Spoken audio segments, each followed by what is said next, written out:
I just really wanted to get into fitness. I don't want anyone to think that because of their disability that they have to sit on the sidelines or that that's the reality of it. Because fitness, I believe, is for everybody, no matter your ability. What different workout machines work on, or like tell you what is there actually at the gym. At most gyms, they have like a 1 day type thing where they're like, oh, you can have a personal trainer for a day and they can show you around the gym and, tell you about different exercises, and you can utilize that and have them describe different things for you. I was always very fortunate to have very supportive teammates. If I ever had questions about like placement, because like with cheerleading, placement is really important, especially with all-stars, clapping and yelling, that kind of thing. Recognizing the extreme barriers that people with disabilities face when it comes to fitness and recreation. Hey everyone, and welcome to the NABS Now podcast. I'm your host Nina, and today we are going to be talking all about accessible fitness. So joining me today we have three very special guests, Megan Hale, Josh Olukanni, and Katy Olsen. Let's get right into it. You're listening to the NABS Now podcast, brought to you by the National Association of Blind Students, a proud division of the National Federation of the Blind.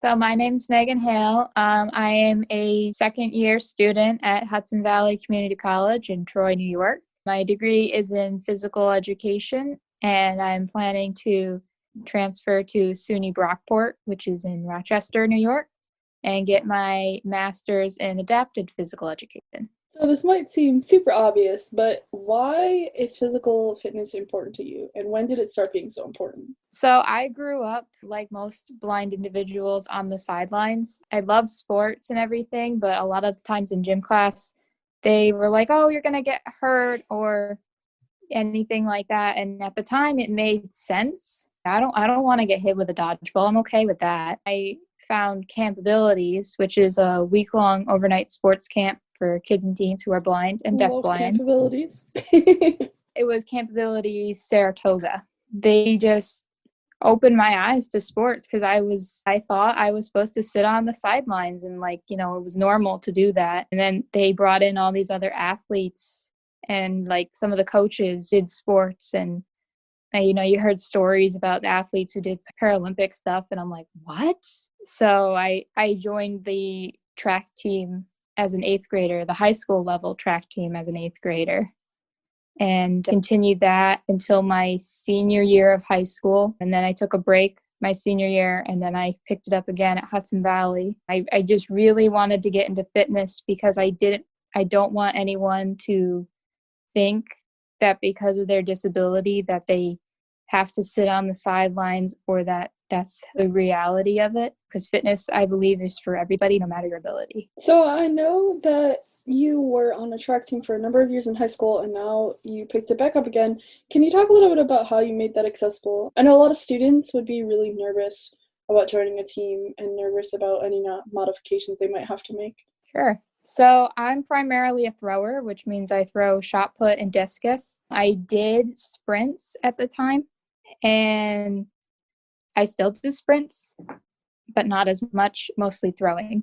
Usually what I would do is for throwing, I would have either the coach or another athlete kind of position for practice. They would position my body the way it's supposed to look, or I would feel their foot or anything like that to figure out which way it's supposed to go. I would also, during meets, I got approved to use a beeper out in the field, so I knew which direction to throw in, and it wasn't going out of nowhere. Some brave soul went out there and held the beeper for me.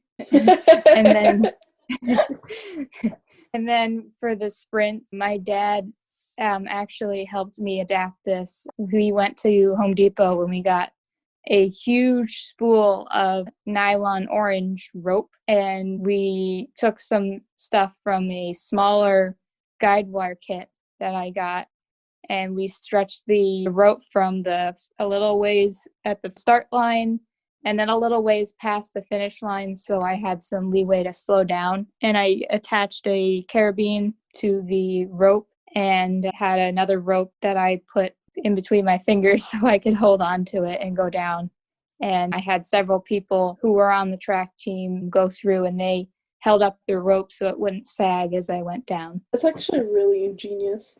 So obviously you like to run. Can you share a little bit about your story as a part of a running guide team? So with track, there's obviously a running component.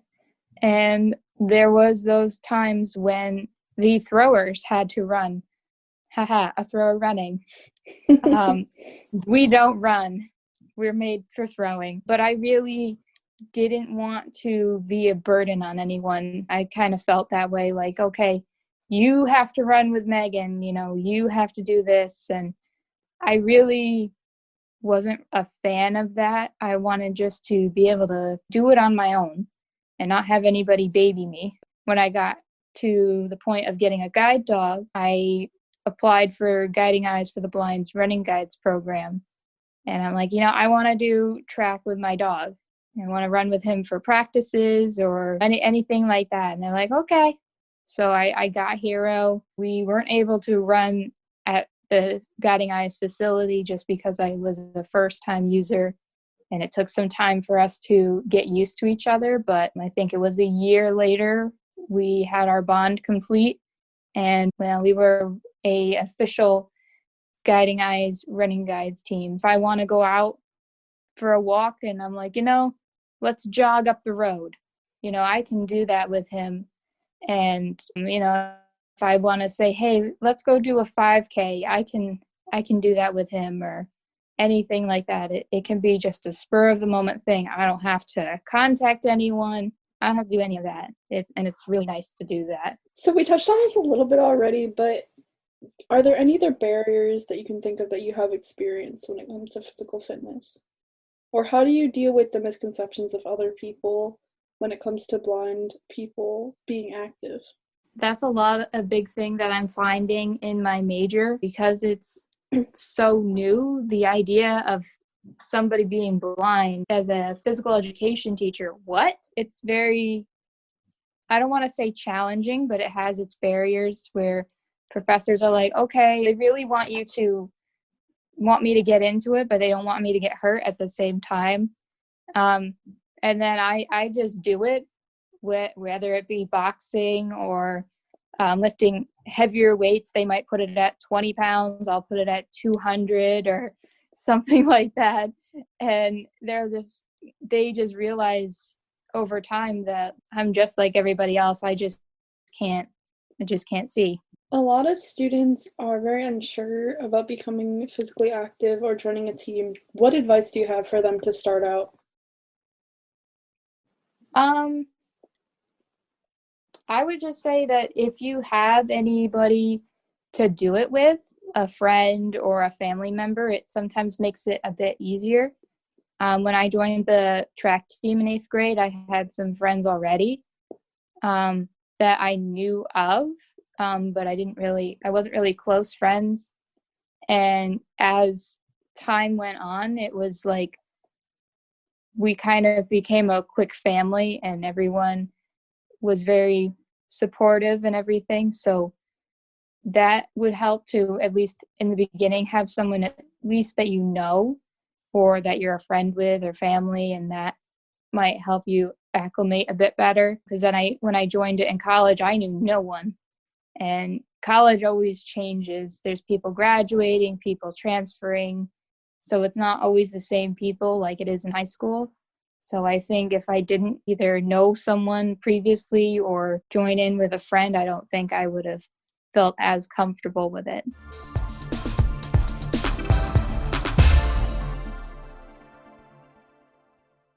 Hey everyone, this is Joshua Olukanni.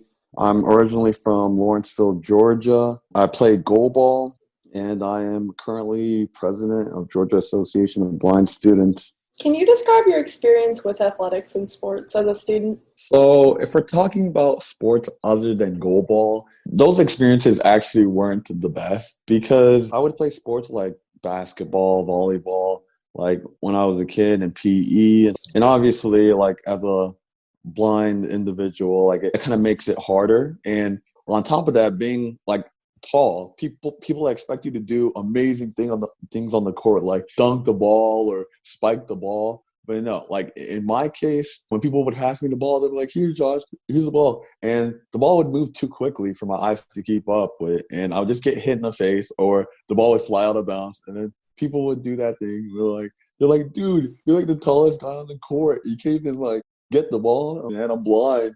But no one really believed me because at that time I didn't walk around with a cane. So it was interesting at least. Can you tell your goal ball story? So how did you start out and your growth as a player? So it essentially started out by before I joined the NFB. I loved working out, so I would go to the gym all the time with my friends and work out. And then like a couple months later, I had gotten involved in the NFB, and I had met my mentor Jackie Anderson. She was like, "Wow, like you really love working out and stuff." And I was like, "Yeah, like I love it. It's one of the like athletic things that I can do. That doesn't require sight. Like you can work out, lift weights, non-visually." And she was like, "That's not true." And I was like, "Wait, what are you talking about?" And she was like, "Yeah, like I know this guy named Coach Hal, like down in Atlanta that like does different types of sports for the blind." And at this point, like my mind was blown. Prior to this point, I didn't really have much understanding of the blind world or like what different things that they offer, whether that be NFB or USABA, because like the only blind person I knew prior to this point was my brother. She continued telling me about like, goal ball and stuff. And I was like, like that really sounds super interesting. Like, can you get me in contact with him? And she was like, yeah, of course. So then it just went from there. I got in contact with him, went to the intro for the Atlanta team, goal ball stuff. And like I fell in love with the sport immediately because I was like, wow, like there's a sport that I can actually be good at. So I just continued playing from there. You just mentioned working out, and I know a large part of sports is rigorous training, and a lot of our students worry that they won't be able to keep up with their peers in that area. So how did you overcome the accessibility challenges in the gym? So, I mean, there are many different ways. Some of the ones that I utilize or still do utilize is like you go with a buddy, they can like describe what each workout machine does or what different workout machines work on, or like tell you what is there actually at the gym or like wherever your choice of workout is. At most gyms, they have like a 1 day type thing where they're like, oh, you can have a personal trainer for a day, and they can show you around the gym and, tell you about different exercises, and you can utilize that and have them describe different things for you. And obviously their description would probably be more way in depth than like a buddy, because that's their job. I actually have not utilized that before, but like I've seen people who have. I usually just went with a buddy. You mentioned earlier that you were working out before you started carrying a cane and kind of got more in touch with blindness philosophy. How do you think having a better understanding of blindness philosophy has influenced you as an athlete? Honestly, just the simple fact that like I don't injure myself, like because like before I wouldn't use a cane, I wouldn't be able to see necessarily like where the staircases start.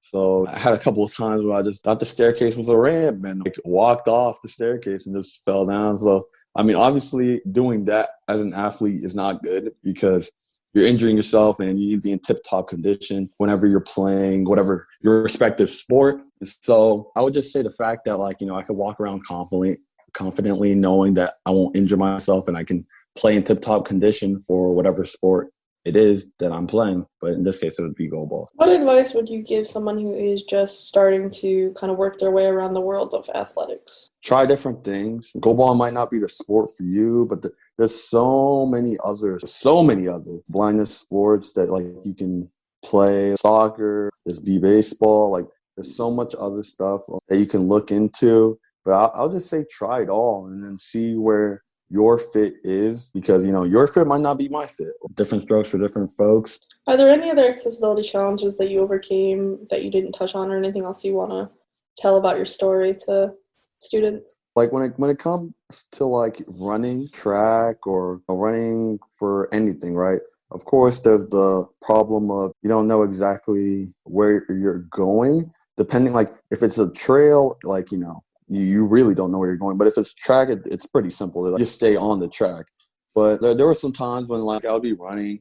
Obviously, my peers would be like moving like with gusto because they actually know where they're going. Like they could see the track and they can see the trail, and they're just gone. But like in my case, you know, I didn't really utilize a guide runner up until I went to Colorado, and we ran this thing called a 6 dot dash. And I like just then I had found out about like guide runners. Like prior to that point, I didn't know that was a thing.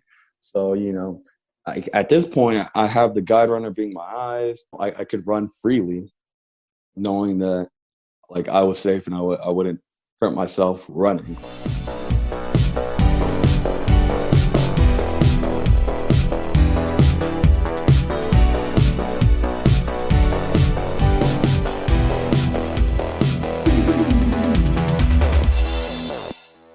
Hi everyone, my name is Katy Olsen and I'm originally from Des Moines, Iowa. Right now I'm currently getting my master's in counseling and teaching with an orientation and mobility certification from Louisiana Tech University. What has your experience been with sports as a blind person? So exercise has always been important to me and my family while I was growing up. As a child, I started getting involved with sports at a really early age. I started gymnastics when I was about 2.5, and I did that for just a couple years, and then I transitioned more into dance. So I did tap, ballet, and jazz from kindergarten until 4th grade. I also played basketball on my elementary school basketball team. As a 3rd grader, that wasn't a huge success, so I decided to just kind of move on to something else that I was a little bit more passionate about. In 4th grade, I joined a recreational tumbling club that was in my hometown, and I did that for a couple years and then was able to try out for the cheer team at the same gym that I did tumbling. I did recreational cheerleading for a few months, and then when I was in 5th grade, I tried out for the all-star cheerleading team at this gym that I was attending at the time. Basically, all-star cheerleading then became like most of what I did for my fitness and exercise. So I would have practice multiple times a week and would have tumbling classes on top of that just to work on more isolated skills. As I went through middle school, I moved to a new gym that was a little bit more competitive and just a little more well-known in the area. So I started there in 7th grade and started on a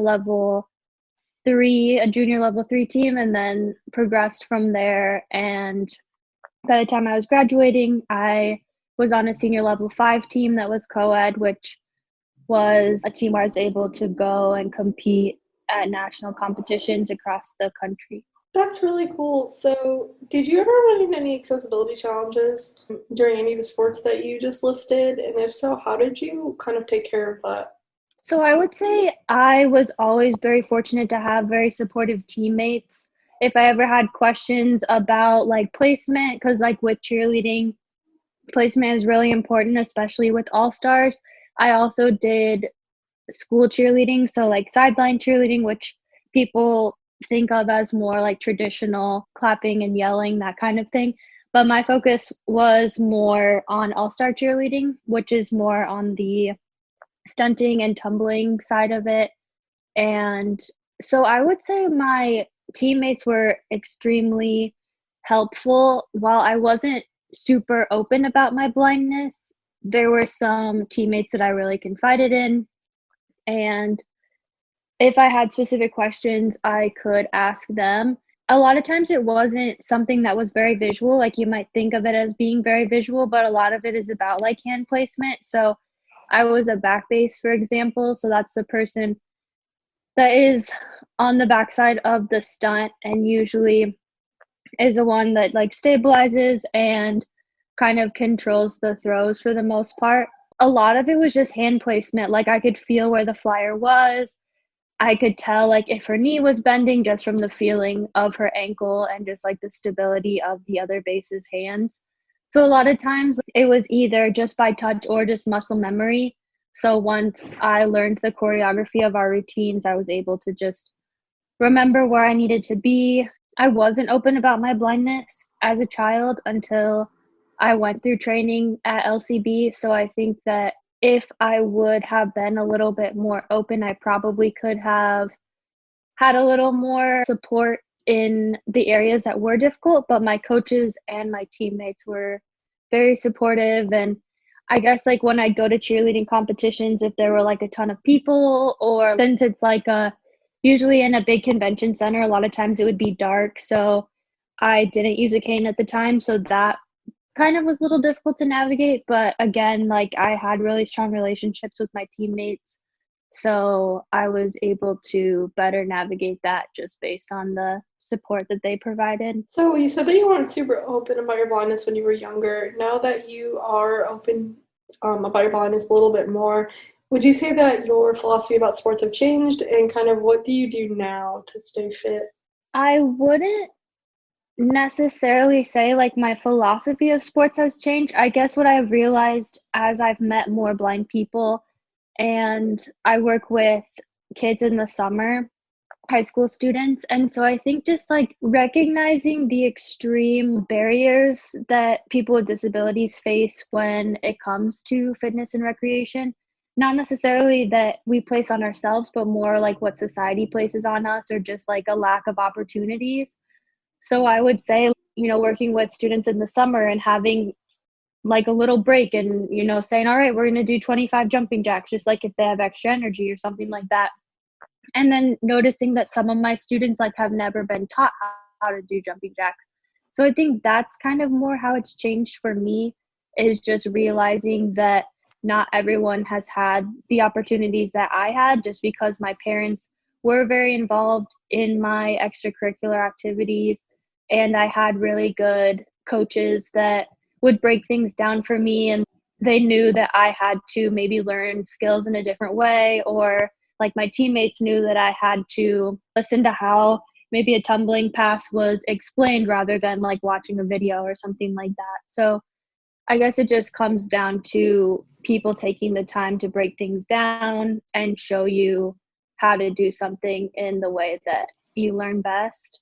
And then I would say how I keep fit now, once the gyms closed during COVID, because I usually went to the gym. I have a YMCA in Des Moines that I usually went to. But once the gyms closed, I would say I tried to do a lot more outdoor recreation. So I have a tandem bike at home. So going on bike rides with friends or family was super fun and a good way to get outside and also get some exercise and socialize. So that was really good during COVID. And then a lot of times I would do like YouTube videos, because I guess the transition that was hard was transitioning from coaches giving me plans like, okay, this is what we're doing for lifting today, or this is what we're doing for practice. So like I always had a lot of structure growing up with like fitness and recreation, because I did college cheerleading as well. So I just recently have been out of formalized like practices, I would say. So just like taking that into my own hands and trying to navigate that and what my goals are for myself, instead of like what my goals are on a team or what my coach's goals for me are. A lot of like YouTube workouts have been fun, and just exploring different types of exercise programs, getting out and walking a lot with friends, or I don't know, it's been kind of a mix and match kind of thing, honestly, with COVID, but I would say a lot of body weight stuff still. So just in my apartment, being able to do, push-ups, sit-ups, burpees, planks, things like that, just whatever I can do to stay fit, and also things that just don't really take that much time out of my day. If you had to give blind students one piece of advice about being open to fitness or accessible athletics, what would you tell them? One piece of advice is tough. I would say set realistic goals. So I think that sometimes people have different motivation for starting a new fitness program. So identifying what you want to do and like what a realistic goal would be, because your goal, even if you're doing the same program as someone else, like you're not going to have the same goal and you shouldn't have the same goal.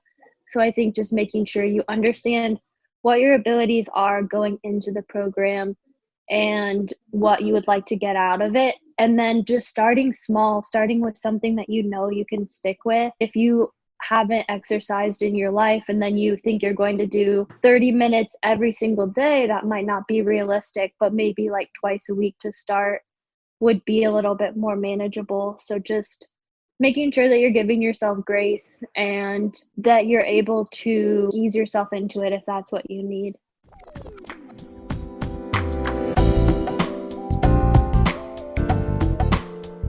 Thank you so much to all of our special guests today for sharing their tips and knowledge with us.